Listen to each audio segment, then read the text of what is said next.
యేసుక్రీస్తు పరిశుద్ధ నామానికి మహిమ కలుగునుగాక. అనుదిన వాహినిలో భయపడకుడి అనే పాఠ్యభాగాన్ని అధ్యయనం చేద్దాం. మొదటి సమూయేలు గ్రంథము 12వ అధ్యాయము 20వ వచనం ప్రకారము, అంతటా సమూయేలు జనులతో ఇట్లనెను, భయపడకుడి, మీరు ఈ కీడు చేసిన మాట నిజమే, అయినను యెహోవాను విసర్జింపకుండా ఆయనను అనుసరించుచు పూర్ణ హృదయముతో ఆయనను సేవించుడి.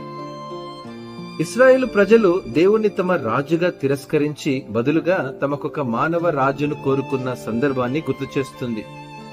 అయితే ప్రవక్త అయిన సమూయేలు ఆ ప్రజలతో వారి ఎంపిక యొక్క పరిణామాల గురించి హెచ్చరించాడు మరియు నిజమైన నాయకత్వం దేవుని నుండే వస్తుందని వారికి గుర్తు చేశాడు. ప్రజలకు ప్రవక్త చెప్పిన మాటలు నేటికి మనకు గుర్తుగా ఉంటాయి. మనం ఎలాంటి పొరపాట్లు చేసినా, ఎలాంటి పాపాలు చేసినా దేవుని వైపు తిరగడానికి భయపడకూడదు. దేవుడు ప్రేమపూర్వకంగా మనల్ని ఆహ్వానించడానికి ఎల్లప్పుడూ సిద్ధంగా ఉన్నాడు. అయితే దేవుని నుండి క్షమాపణ పొందుకోవాలని కోరుకోవడం కంటే పశ్చాత్తాప హృదయం కలిగి ఉండడం అత్యంత ప్రాముఖ్యమైనదని ప్రవక్త మనకు గుర్తు చేస్తున్నాడు.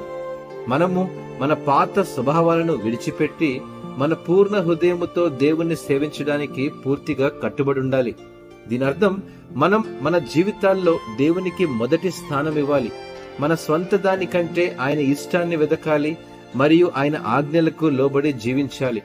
ఈరోజు మీరు పాపంతో పోరాడుతున్నట్లయితే లేదా దేవునికి దూరమైనట్లు భావించినట్లయితే సమూయేలు మాటలను గుర్తు చేసుకోండి. భయపడకుడి, పూర్ణ హృదయముతో ఆయనను సేవించుడి.